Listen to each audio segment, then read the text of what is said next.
disse, irmão Márcio, como de começo não foi fácil, foi sofrido nosso ministério, né? Começamos aí há muitos anos atrás, uns 16 anos atrás, foi uma batalha muito grande.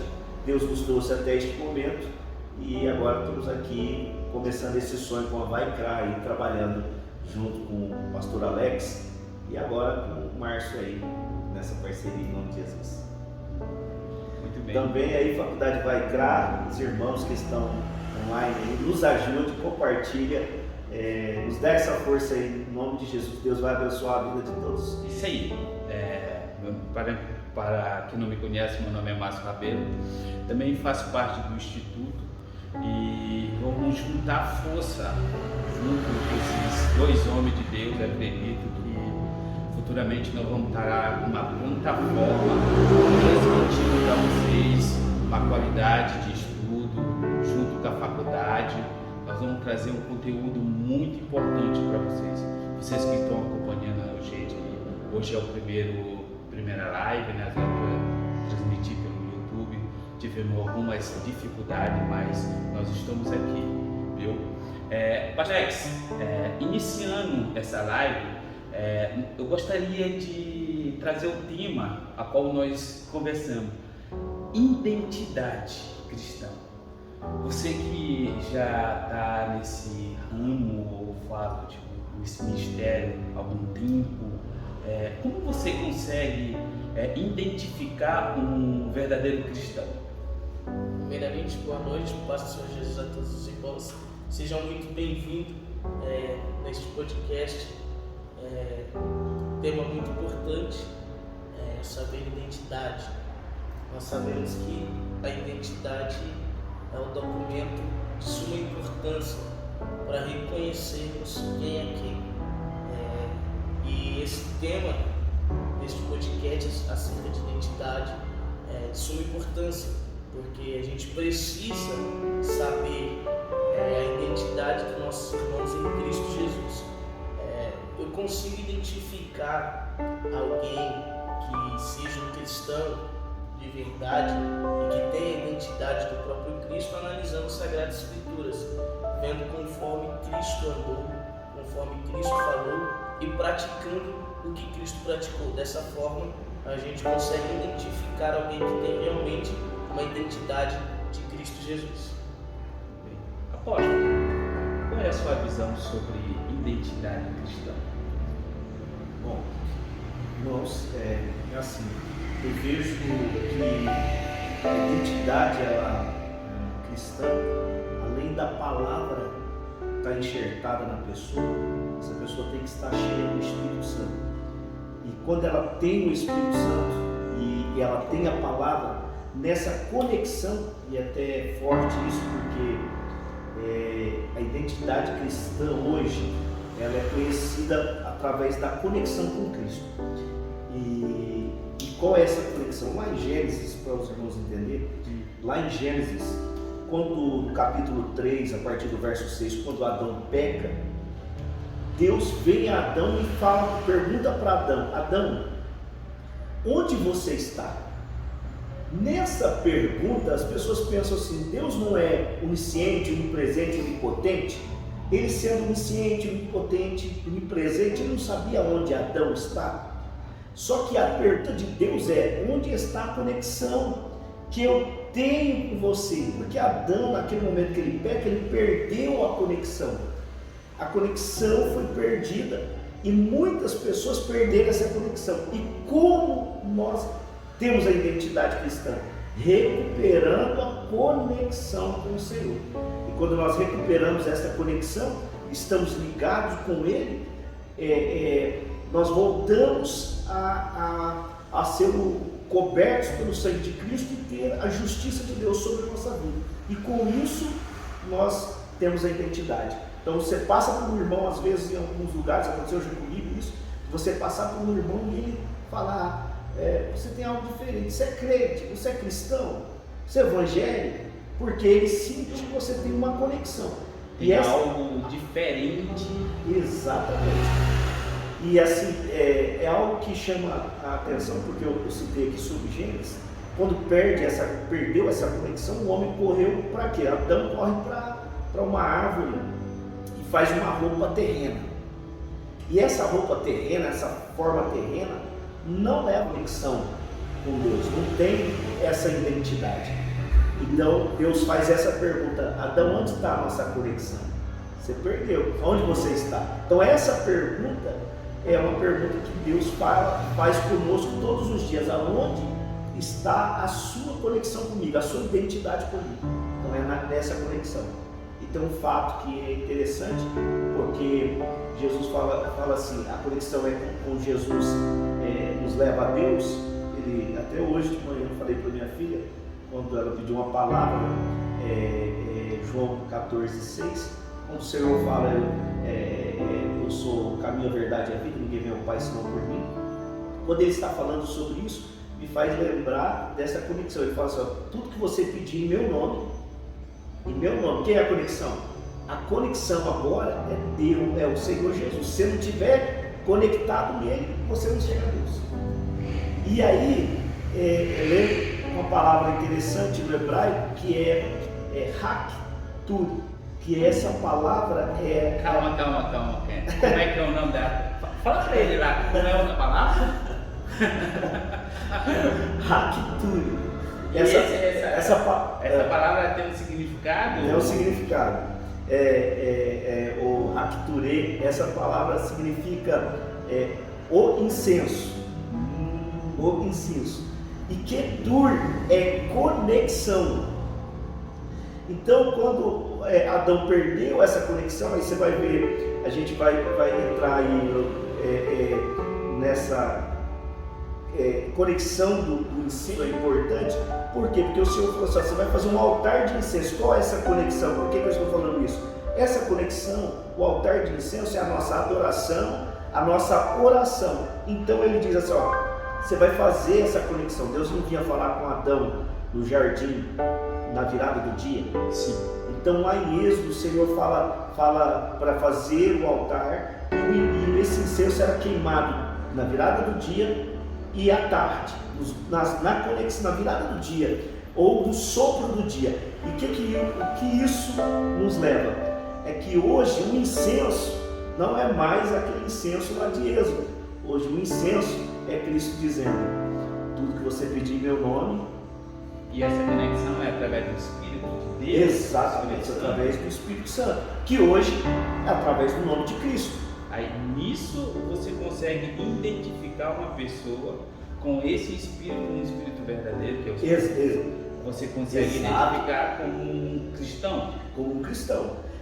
Sem essas características. Se essas características fica difícil, não é que fica difícil, mas você percebe que a pessoa ela tem algo que o mundo fala, uma máscara. Infelizmente, no nosso meio temos muito isso. Tem pessoas que parecem, ela anda com roupa de sacerdote, ela fala como sacerdote, ela parece, tem aquela característica, mas não é sacerdote. Infelizmente. Por quê? Porque o irmão Marcelo perdeu a conexão. Ele não está ligado em Cristo. Tem pessoas que e hoje isso é crescente, para falar aqui, o pastor Alex sabe disso. As pessoas, elas estão dizendo assim: você não precisa congregar, você é igreja. Só que isso não é verdade. Segura um pouquinho aqui. É o famoso joio no meio do trigo. Segura um pouquinho, não perde a linha de raciocínio. Segundo baseado que ele está falando, pastor Alex, existiu uma perda de conexão. Quando volta essa conexão, volta por quem? Por Jesus? Você consegue ir nessa linha de pensamento? Como o apóstolo Érico ele tem falado, quando perde a conexão com Cristo, ela vem gerando algumas percas. Dentro da perca da conexão, é a pessoa que orava, não ora mais, jejunava, não jejua mais, consagrava, já não consagra mais. E além de perder a intimidade, ela perde algo de sua importância, que é o compromisso. Dito isso, quando nós lemos lá capítulo de número 15 do Evangelho de Lucas, segunda parábola que há no texto é a parábola da dracma perdida. O texto diz que a moça ela vai arrumar a casa para encontrar uma dracma perdida. Depois que ela encontra, ela chama todo mundo para comemorar e ela acende a candeia, porque ela diz que encontrou a dracma que estava perdida. Há 3 pontos que me chamam muita atenção nessa parada. Primeiro ponto, ela perdeu e a casa estava bagunçada. O primeiro ponto é esse: casa bagunçada, não consegue encontrar nada, porque tem uma bagunça na casa. Quando eu perco a minha conexão, eu automaticamente permito que a bagunça adentre a minha casa. E essa casa que você está falando é interior ou exterior? A casa interior, ou seja, a nossa alma, nosso espírito. Então, quanto a essa bagunça, eu vou perder dentro de mim coisas que não era para mim perder. Eu vou perder a sensibilidade, eu vou perder a vontade de orar, eu vou perder a vontade de buscar. Então, eu vou perdendo coisas ao pouco. Não é que eu perco automaticamente tudo de uma só vez. Não. Parece que vai ser normal, diversas percas. Um cansaço hoje, eu não oro, amanhã eu oro e vai acarretando e vai acabar perdendo na bagunça que começou a surgir dentro de si. A segunda coisa que me chama a atenção é que, além da casa estar bagunçada, a casa está gelada, porque a candeia está apagada. Interessante.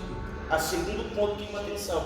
E o terceiro é que a dracma, ela era a identificação de compromisso da mulher.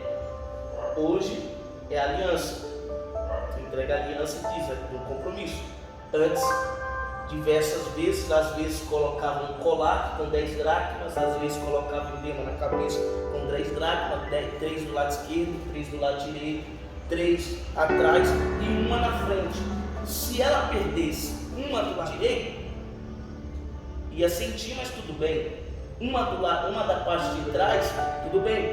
Só que quando ela perde a dracma principal, que é a que fica no meio da testa, ou a que fica na frente do colar, ela está perdendo não só uma dracma, ela está perdendo aquilo que incentiva, ela está perdendo aquilo que identifica ela. Ela está perdendo a identidade. Porque quem olhar para ela e ver que a dracma não está no lugar que era para estar, alguém está dizendo, essa mulher não tem compromisso. Essa mulher não tem compromisso com ninguém. Por isso que ela se preocupa, porque a dracma que ela perde não é uma dracma qualquer, é a dracma da identificação. É aí que entra a parábola e entra a igreja do século atual. Tem muita gente perdendo a dracma principal e normal, porque perdeu a dracma na bagunça da casa. Aí só arruma a casa quando perde, e só acende a candeia quando perde também. Então, essa é de suma importância. Então, falando de bagunça, nós também podemos citar Marta, quando Jesus está dentro da casa, que Marta está arrumando a casa. Eu vou numa linha diferente de raciocínio de alguns pregadores. Alguém vai bater em Marta.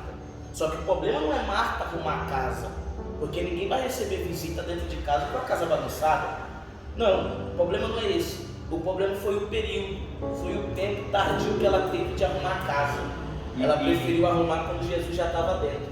Ah, tá. E quando ela decidiu arrumar quando Jesus estava dentro, ela perdeu algo lá? Perdeu? O principal? Perdeu o principal. Porque quando Jesus diz a ela, dizendo, Marta, a sua irmã escolheu a melhor parte, o que Jesus estava dizendo é, Maria já fez o que tinha que fazer, agora ela está me adorando. Você não. Você esperou para fazer agora o que já era para ter feito faz tempo. Segura, é forte, hein? Você viu? A linha de pensamento dele é muito poderoso. Gente, aqui nós estamos aqui. Você viu o tanto de conteúdo que vocês podem aproveitar? Hoje é a primeira, mas futuramente você vai ter isso aqui disponível dentro do seu celular, no seu notebook, no seu computador. Você vê que vai ser muito importante para você aprender do céu. Isso é muito valioso. Continuando a sua linha de pensamento, o que você diz a respeito? Continuando, eu falei de segura um pouquinho para não perder. Eu gostaria, gente, eu sei que vocês tiveram isso programado na cabeça, mas eu gostaria de falar sobre a identidade de Jesus Cristo. Sim. Ele manifesta uma identidade que todo mundo, ele próprio, outras pessoas, identificava ele como filho de Deus. E que tem uma identidade tem um pai. Você concorda comigo? Sim. Nessa linha de pensamento, como é que você fala a respeito da identidade de Jesus Cristo para nós trazer uma clareza para os nossos ouvintes? Então, qual a identidade de Jesus? A primeira coisa é que Jesus é parecido com o Pai. Quando a palavra Ben no hebraico aparece, diz o seguinte: você é a essência do seu Pai, você é igual ao seu Pai. Então, qual é a identidade de Cristo? Que a gente percebe conhecendo ao Senhor. Primeira coisa, a justiça. O Senhor é um Deus justo, é um Deus de justiça, né? Um exemplo simples é quando aquela mulher de João, ela está sendo acusada. Se eu não me engano é João. Isso. Quando está sendo acusada e o Senhor está ali escrevendo no chão e ele fala para os seus ouvintes, os acusadores: quem tiver pecado, atire a primeira pedra. A primeira coisa que o Senhor usou ali foi a justiça. Por quê? O que a lei diz? Que quando eu acuso alguém, se eu acusar o pastor Alex aqui, fazer uma acusação segundo a lei, eu estou falando de uma linguagem para você entender, se eu acusar o Alex, mas a acusação, segundo a lei, não foi uma acusação completa, as pedras que eram para o Alex serão lançadas em mim. Então, o texto vai dizer que eles, acusados em sua consciência, vão se retirando um a um, porque o Senhor aplicou a justiça. Quem que eles levou? Ela foi pega em adultério. Ok, mas você pega alguém em adultério sozinho? Não. E por que eles só levaram a mulher? Não é? Se não é pego em adultério sozinho, se você é pego em adultério, tem um homem que é uma mulher. Não tem como ser ela só adulterar sozinha. É uma coisa até filosófica aqui. E o que acontece? Eles levaram só a mulher. Então, a primeira coisa que a gente identifica a identidade de Cristo é que Ele é justo. Então, a justiça de Cristo é maravilhosa. Voltando lá em Gênesis, o que o homem perde quando ele perdeu a conexão? A justiça. A justiça é arrancada. Por isso que ele foge de Deus. Porque ele perdeu a conexão com Deus, que cobria o homem. Por que ele viu que ele estava nu? Porque a justiça cobria o homem. E agora ele está nu e ele procura se vestir com alguma coisa, mas nada terreno o vestia. Por isso que lá no capítulo 3, verso 21, o Senhor mata um animal. Isso é uma referência, nós vamos falar disso outro dia, é uma referência ao nosso Cristo. Por quê? Porque o Senhor mata um animal e cobre o homem e a mulher. E o que significa isso? Só com essa justiça do Senhor, que foi aplicada, que eu estou falando de João, quando os homens estão acusando a mulher, essa justiça de Cristo é que nos cobre de novo. Forte. Com só o sangue do Cordeiro, que nos cobre de novo. E quando Deus olha para essa terra, o que Ele vê? Por que Ele não puniu ainda a terra como deveria ser neste momento? Porque você, eu, Alex e a igreja de Cristo ainda está aqui. Então Ele olha e fala: tem alguém justo ainda, tem a justiça cobrindo alguma coisa. E quem é essa justiça? É o sangue do Cordeiro. Quando você, irmão que está ouvindo aí, você aceita Cristo, a justiça do Senhor cobre você. A identidade de Cristo começa a se manifestar na sua vida. É forte, é forte. Forte. Nossa, olha só que clareza. Alex, continua, porque eu estou aqui. Nessa linha de raciocínio que o apóstolo está citando. Um exemplo maior é quando o próprio Cristo, no Mateus capítulo 10, no verso 25, Jesus vai dizer o seguinte: basta ao discípulo ser como o seu mentor, e basta o servo ser como o seu Senhor. Então, é a identidade de Cristo, ser igual ao Pai. O apóstolo Paulo fala: sejam meus imitadores como eu sou de Cristo. Não a parte carnal do homem, Paulo, mas a parte espiritual, que ele aprendeu do próprio Cristo. Exato. Forte. quando nós vamos falar acerca do nome de Jesus.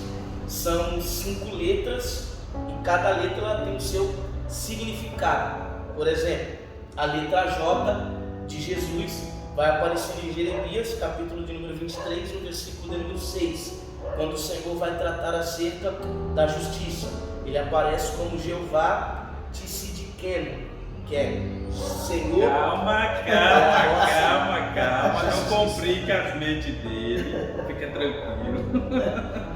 É forte. Gente, vocês estão entendendo aqui? Meu, os caras têm muito conteúdo, muito. Eu vou só fazer uma pausa aqui, ó. Eles são professores. O pastor Alex, professor, e o apóstolo Wellington também. São professores da faculdade Vai, cara. Gente, acompanha a gente, não perde nenhum conteúdo. Eu vou começar com sequência desses conteúdos muito importantes. Você vê a clareza desses homens. Então, fica com a gente, continua. Então, Jeová Tsidkenu. Vai devagar, filho. Jeová Tsidkenu, que é o Senhor é a nossa justiça. Na letra J, ele aparece como justiça nossa, ou seja, ele é a nossa justiça. A letra E É justamente o que acabamos de dizer, né? A justiça. A letra E, ele aparece dentro do livro de Isaías. Quem é que não leu Isaías 7,14? Mateus capítulo de número 1, versículo 23. Na letra E, ele aparece como Emanuel, o Deus conosco, Deus comigo, Deus com você, Deus conosco. Forte. O Emanuel. Na letra S, Jesus aparece como Salvador do mundo. Lucas capítulo 2, versículo 11, Atos capítulo 4, versículo 12, vão citar esse Salvador do mundo, aquele que veio para nos salvar, Maravilha. aquele que veio para nos tirar da terra e nos levar a um lugar muito melhor, aonde a profecia que nós esperamos e que nós recebemos e que em breve se cumprirá em Apocalipse 21 é que ele enxugará dos nossos olhos todas as lágrimas, porque ele é o nosso Salvador, Salvador do mundo. Na letra U, ele aparece como unigênito do Pai.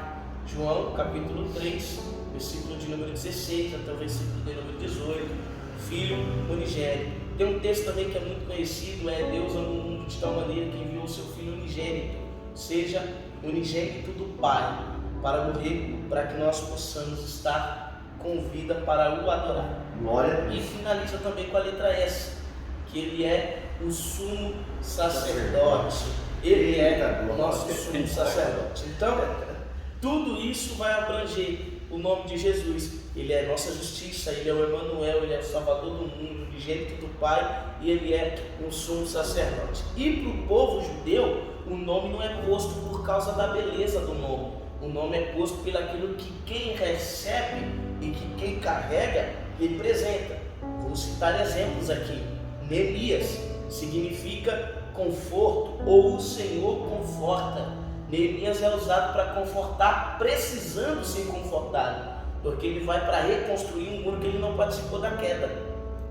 Ele vai confortar um povo que precisa ser confortado e ao mesmo tempo que precisa ser confortado, precisa ser confrontado.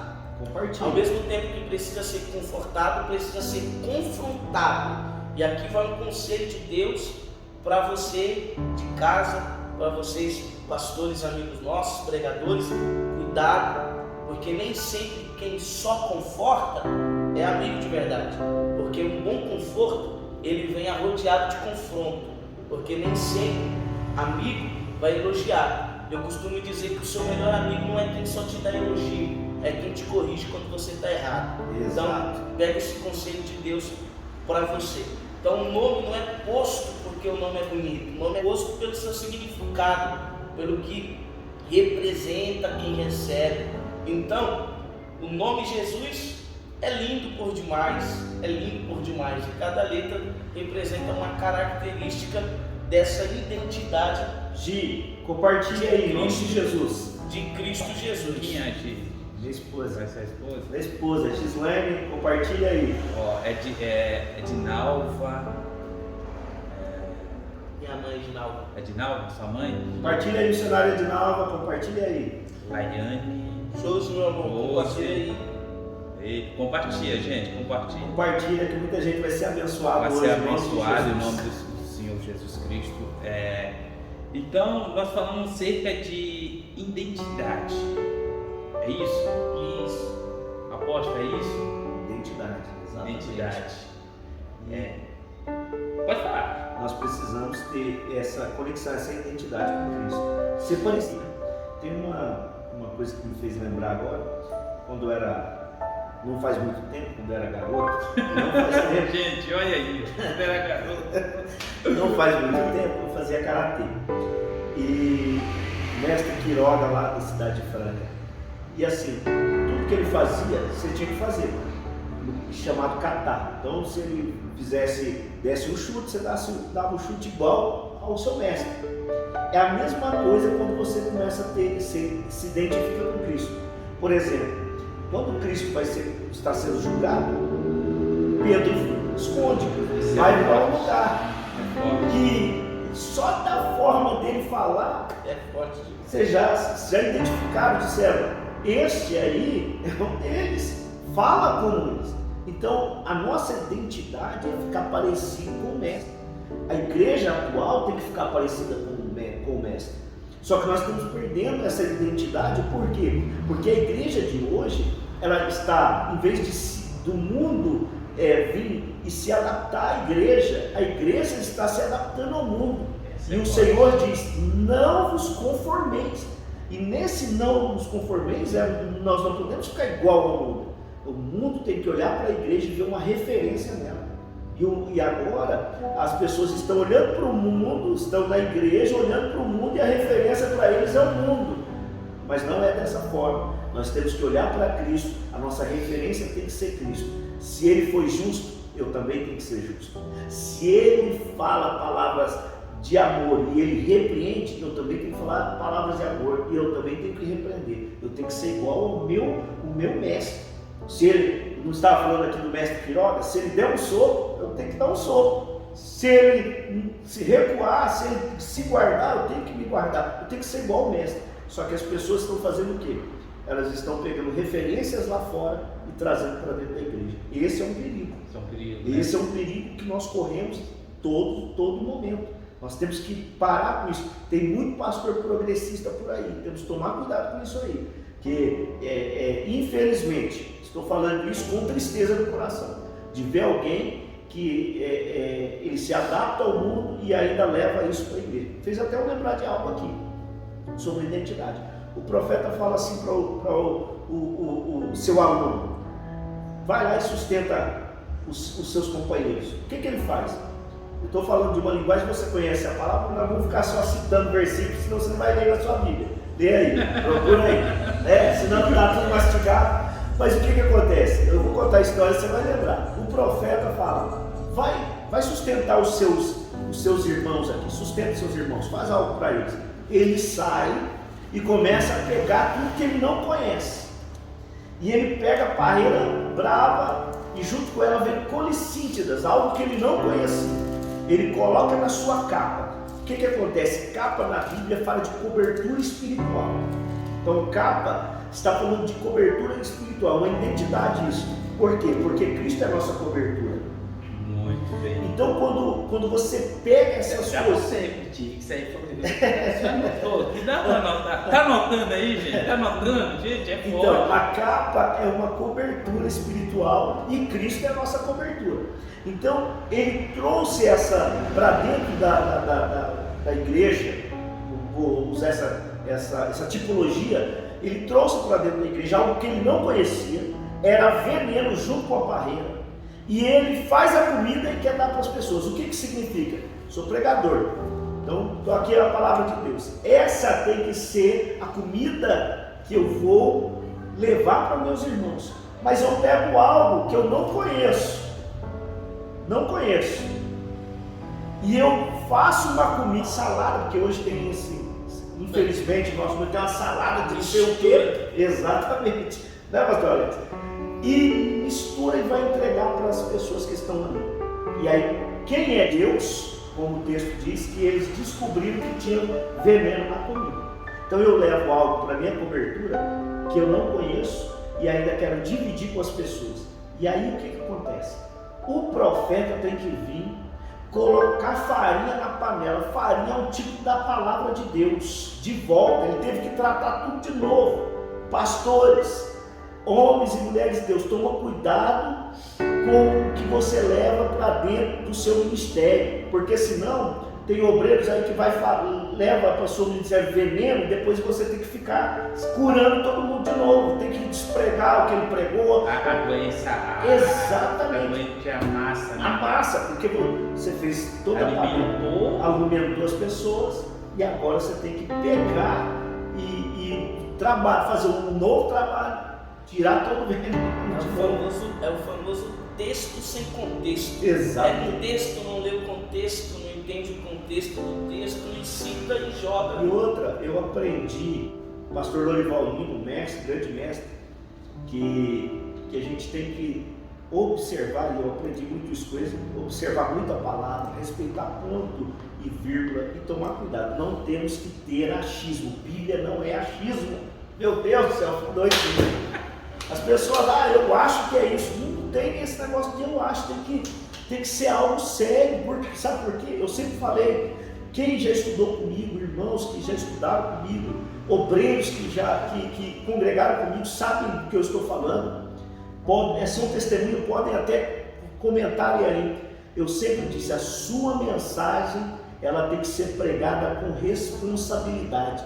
Porque quem está ouvindo a mensagem, ele está precisando de alguma cura, de algo. E se você não tiver responsabilidade, você vai levar a morte para essa pessoa.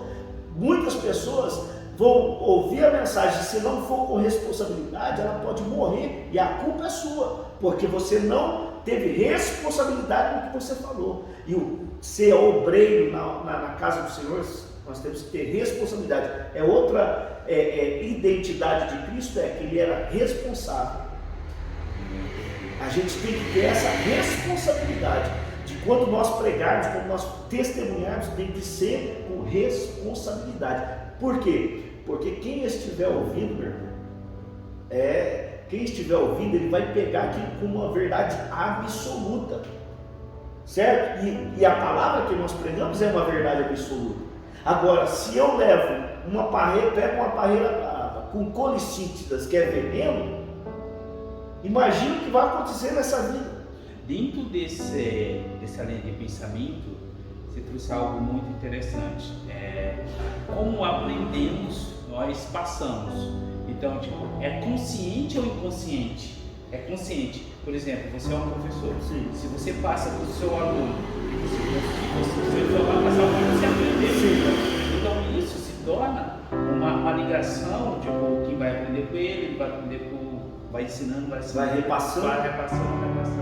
Então, é importante nós frisar aqui que, se o professor aqui aprendeu errado, ele vai ensinar errado. Então, e como é que corrige isso? Quando você nossa, eu estava indo no caminho errado e hoje... Aí entra a responsabilidade, é o que eu estou dizendo. O que acontece? Eu, como professor hoje, na misericórdia de Deus, quando eu descubro que eu estou estudando algo e eu levei um raciocínio que não tem nada a ver, eu vou lá nessa pessoa que eu passei para ela e falo, irmão, me perdoa. Eu já fiz isso com a minha própria filha. Quando eu comecei no ministério, eu preguei algo sobre batismo para ela. Se ela aparecer aí, pode escreve aí, Natália.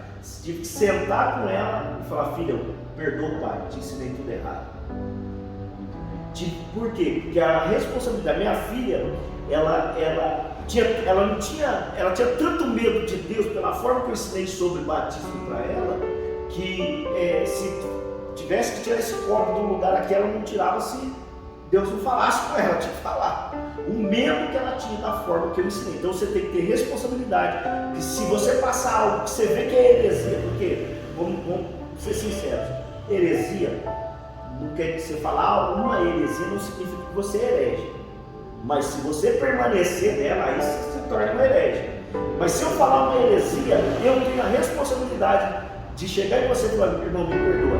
porque eu falei, não tem nada a ver com a palavra de Deus, me perdoa, eu descobri que eu estava errado, estava na linha errada, do pensamento errado, agora eu estou no caminho certo. Por quê? Porque a gente tem que ter a responsabilidade de reconhecer que eu não sou o professor absoluto de conheço tudo, a gente aprende todo dia.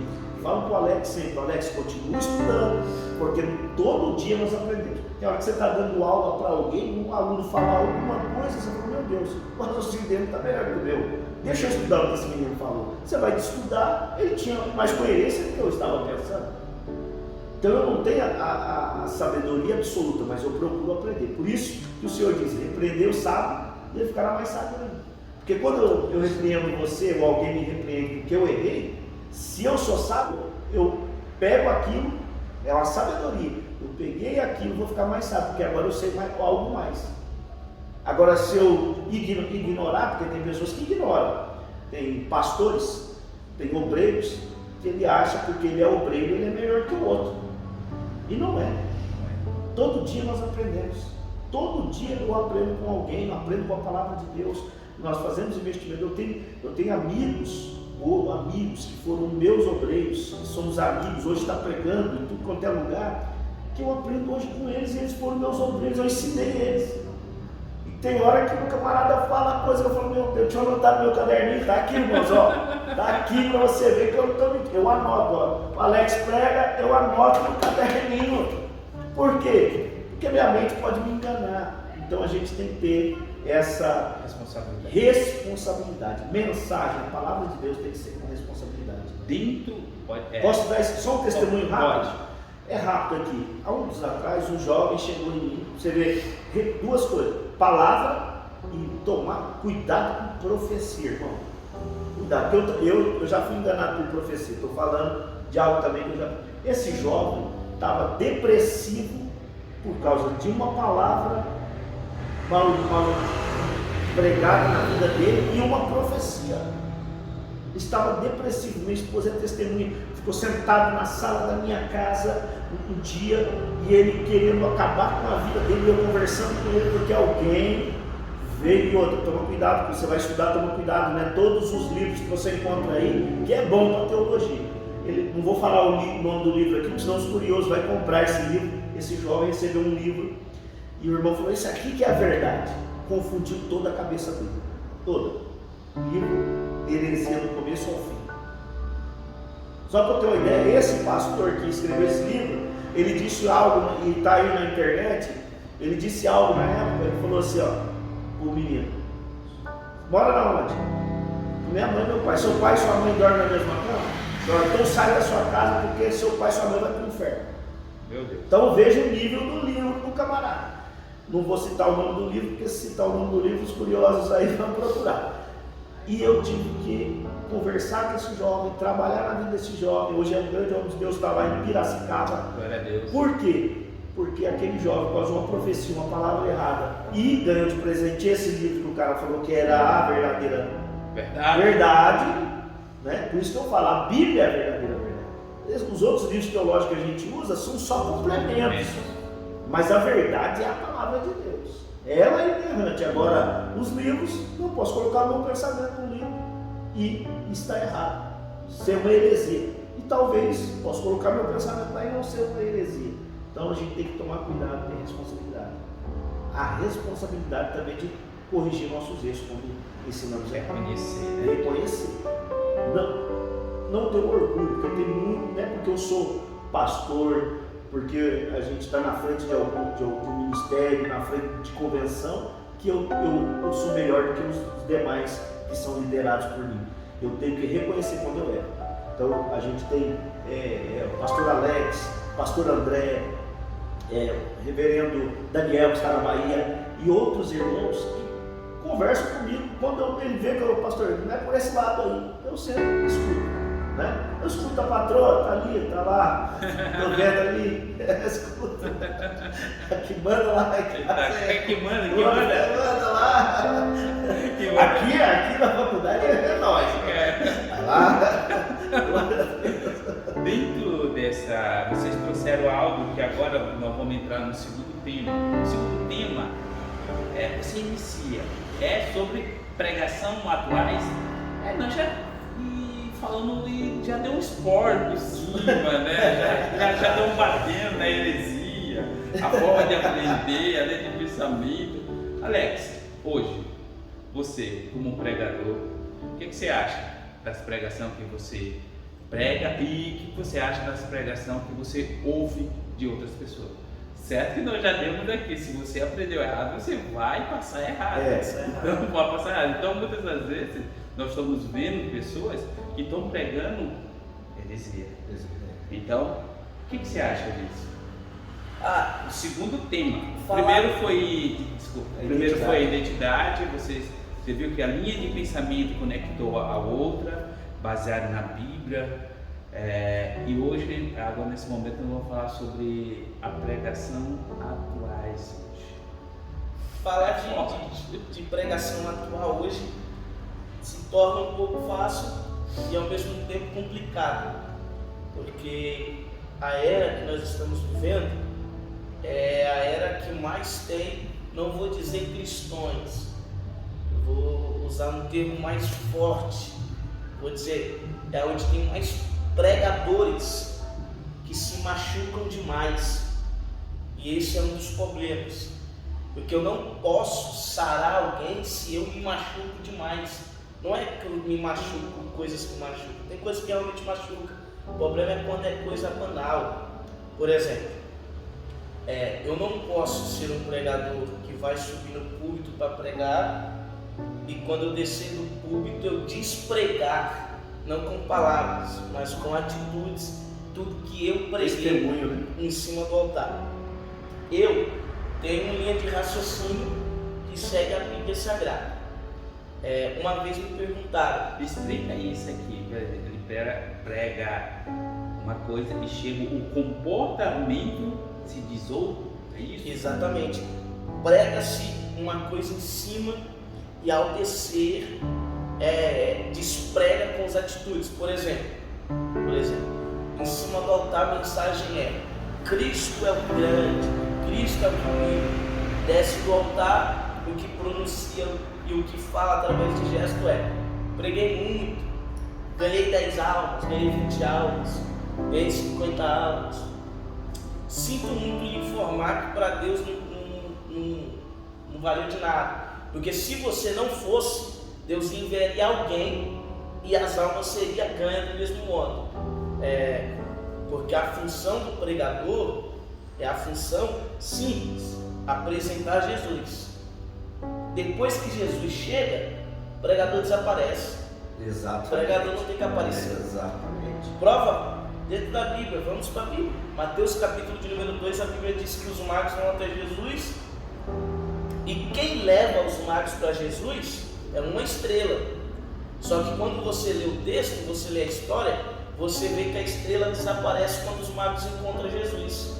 Então, no texto, esta estrela é o pregador. Glória a Deus, é forte. E qual é a função dele? É forte. Apresentar Jesus. Depois que a estrela apresenta Jesus, ela tem que sumir. Meu Deus, é forte. Ela tem que desaparecer. Infelizmente, como vou usar as palavras que o apóstolo Hélio usou, infelizmente, é com dor no coração que nós falamos isso aqui.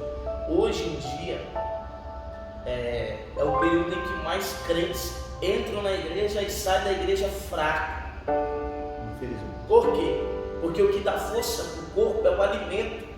Mas se não se alimentar direito, a fraqueza continua, é algo momentâneo. E infelizmente, talvez vocês vão me chamar de polêmico, talvez vocês vão fechar a porta de agenda. Sinto muito lhe informar, tenho 19 anos de ministério. Então, 19 anos de ministério, tenho 24, desde 5 estou nessa jornada aí. Então, são 19 anos de ministério. Tá bem, filho. 24 anos. 19 anos de ministério e eu nunca precisei fazer nada para abrir a agenda. Quem abre é o próprio Deus. Mas hoje em dia, no século XXI, a culpa de muita gente entrar na igreja e sair como entra não é nem tanto de quem prega, é mais de quem pastoreia. Por quê? Porque quem pastoreia é responsável por quem coloca em cima do altar. E esse é o problema. Eu não posso colocar alguém no altar que prega hoje, que pula hoje, que roda hoje e amanhã desvia.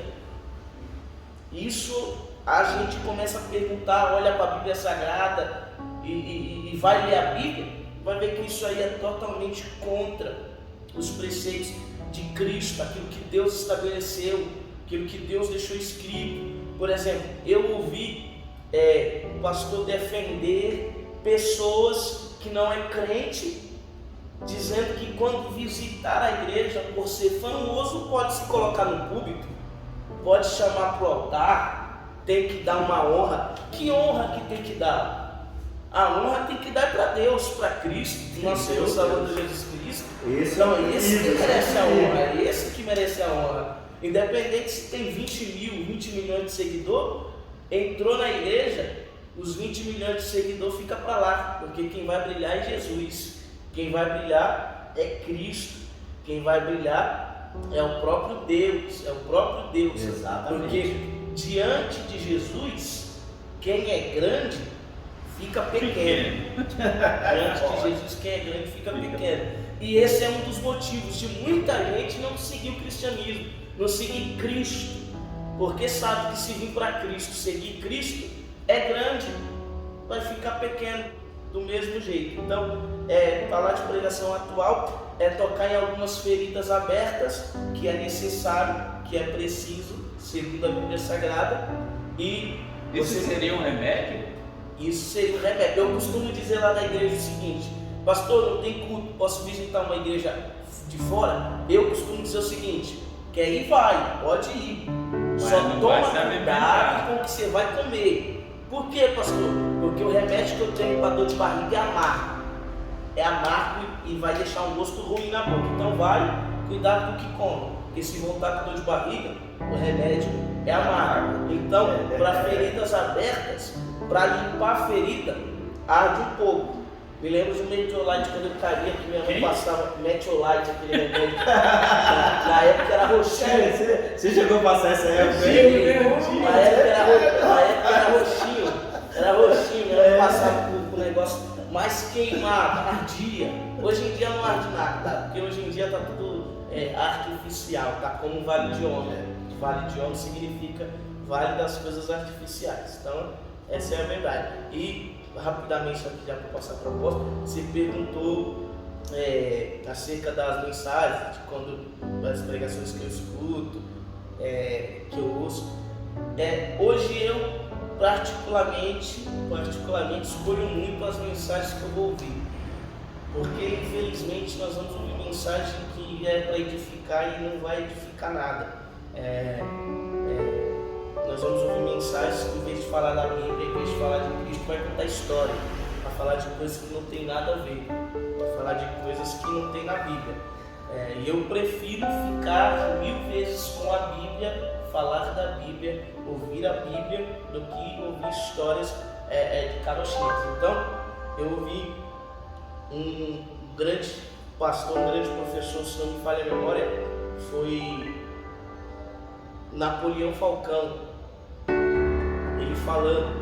Ele falando que a igreja não precisa de mensagem de autoajuda, a igreja precisa de Bíblia, de palavra. Então o meu pensamento é esse, palavra. Deixa eu só finalizar aqui sobre a questão. O grande pregador que veio, acho que vocês conhecem, já foi partido do grande Billy Graham, né?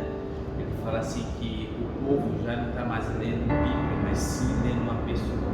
E quando eles começam a ler pessoa, ele encontra a falha. Ele largou a fonte verdadeira para olhar a fonte falha. Exatamente. O Billy Graham, ele fixou isso em alguns livros dele. É muito importante o que o pastor Alex falou aí. Meu Deus, é forte. E quando você se alimenta de alimento, dá dor de barriga. Pode falar, meu apóstolo. Olha, eu vejo assim, nas mensagens atuais, os coaches, né, como o Alex disse, tem muita mensagem hoje que é de autoajuda. E pode confundir as coisas. E a igreja, ela precisa da mensagem da cruz, isso, do arrependimento. quando nós lemos Atos 5, o Senhor diz assim que ainda tem a techuvá, momento de arrependimento. Arrependimento é voltar ao Senhor, ao nosso Deus. Então nós precisamos de mensagens que voltem-nos a olhar para o alvo, que é Jesus, o autor e consumador da nossa fé. E quando nós olhamos para essas mensagens que são pregadas aí, o que leva as pessoas a pensar? Dinheiro, casa boa, carro bom, empresa boa, ser rico aqui na terra. Só que a minha riqueza tem que ser no céu. Não estou falando que você não deva ter essas coisas, não é isso, não confunda. Você tem que ter um bom carro, boa casa, você tem que ter um bom emprego, uma boa empresa, você tem que ter essas coisas, mas a sua maior riqueza é você ser salvo, você ter uma palavra da cruz, ser salvo e ser arrependido dos seus pecados. Não se prega mais isso. Por exemplo, quando a gente vai na igreja ministrar, nós preparamos uma mensagem e essa mensagem tem que tocar a alma que a gente vai pregar ali. E com isso, as mensagens de hoje, elas querem mostrar a sabedoria que eu tenho.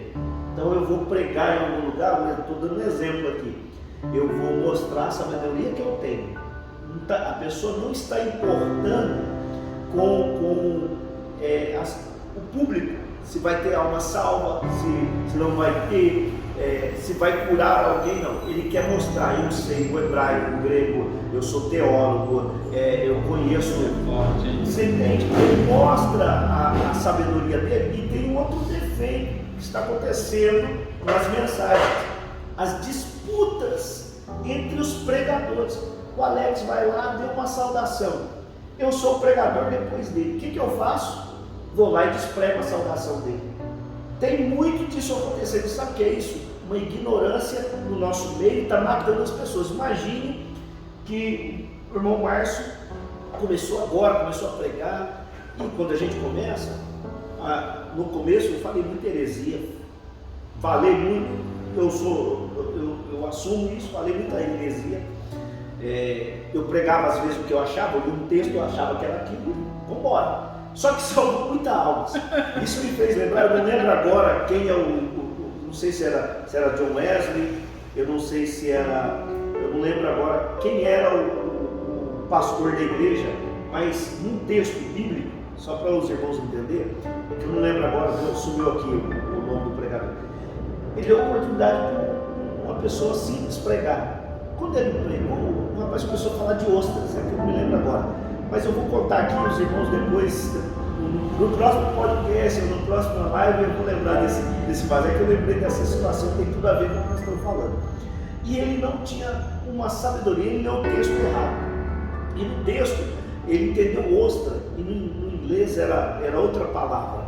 E ele começou a falar: o nosso Senhor é como um pescador, está em alto mar. E quando está lá no alto mar, ele mergulha, vai até nas profundezas, naquela escuridão, começa a pegar suas preciosas ostras, machuca a mão e traz para a claridade. Lá em cima ele leva para o barco. Naquela noite ele ganhou 11 almas para Jesus. Aí os intelectuais foram lá: como é que você deixa um homem desse pregar no seu púlpito? Não sabe, na sua igreja, não sabe nem ler direito, não conseguiu nem ler o texto. Aí ele diz: o importante é que ele salvou. Você entende? O que acontece? Se eu preparar a mensagem, Deus vai. Aí eu vou lá, como eu comecei, eu vou lá e vou desfazer de você. O irmão Márcio foi lá pregar, ele leu o texto errado, pregou, mas ganhou almas. Paulo cita isso, né? Na hora de assim, quem está pregando, não tem um texto que fala Paulo. Quando vai haver uma briga dentro do templo, dentro das igrejas. Aí alguém vai dizer: eu sou de Pedro, outro sou de Apolo, outro sou de Paulo.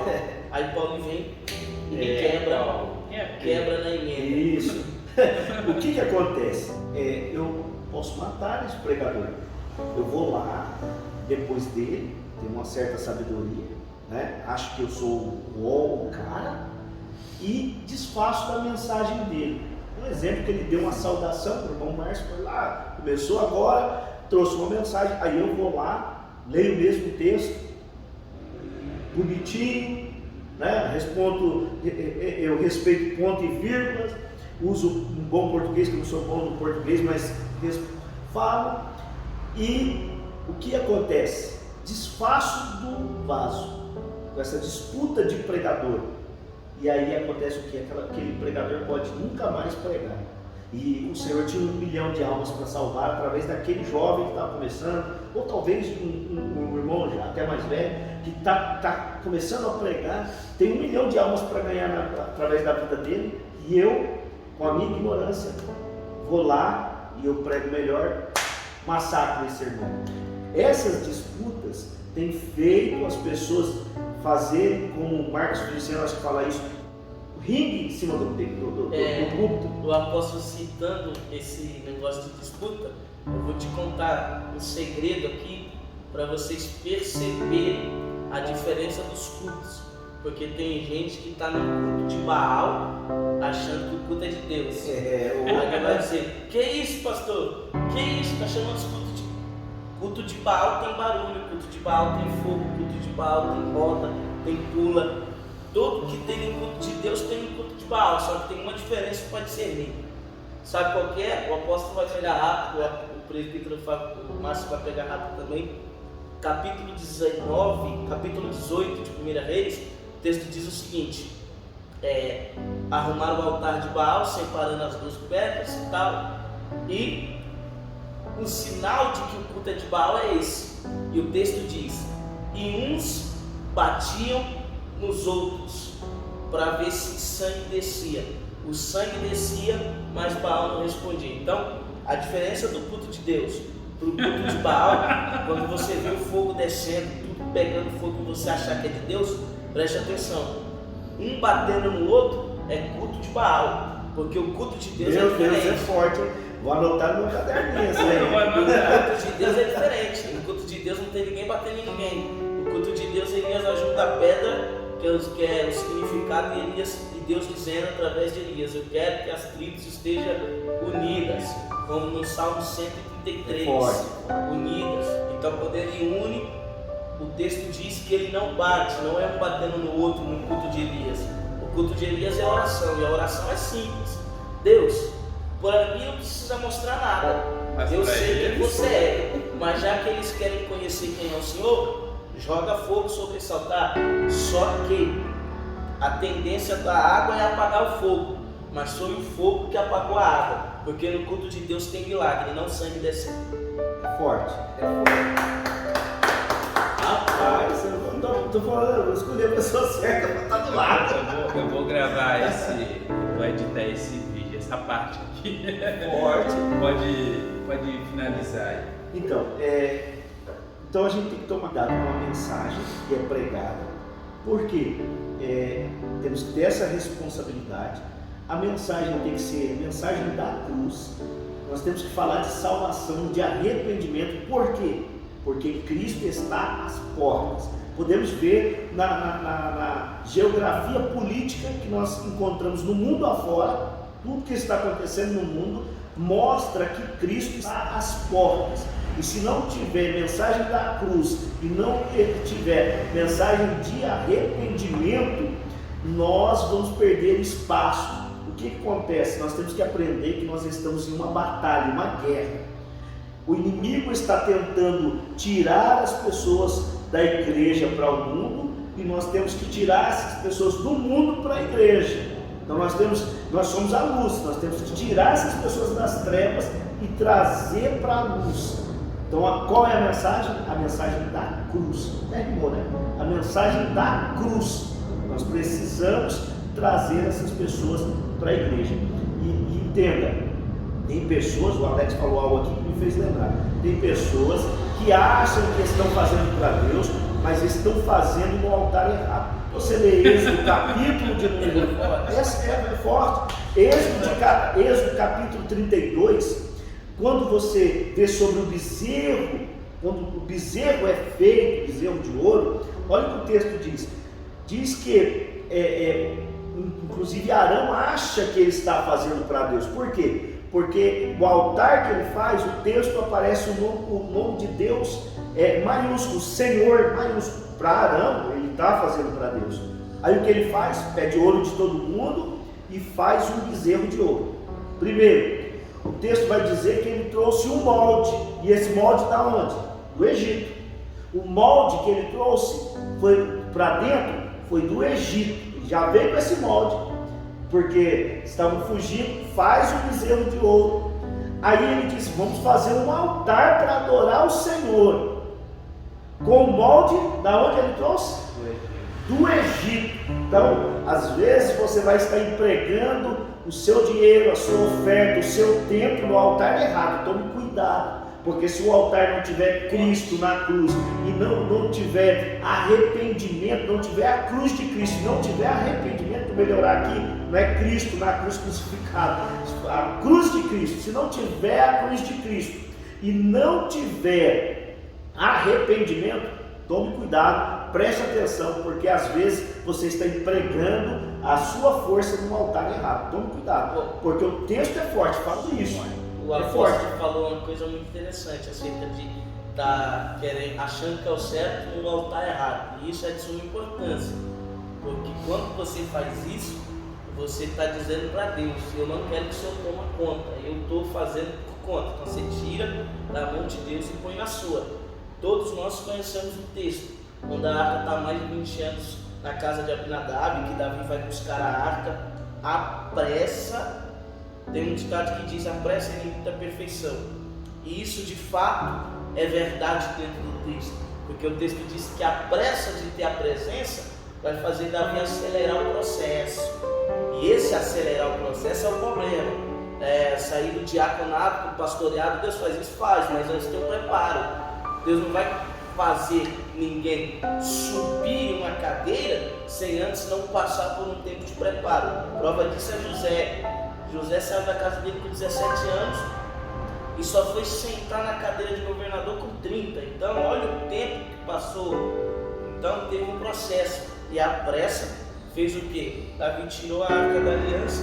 A arca da aliança é levada para o processo. O processo é esse: sacerdote levita, ombro, 7 passos, para e sacrifica. Então, esse é o processo. A viagem é longa, mas a pressa fez Davi fazer carro novo, pegar os bois. Tá entrando um manto aqui, pegar os bois. Vamos compartilhando.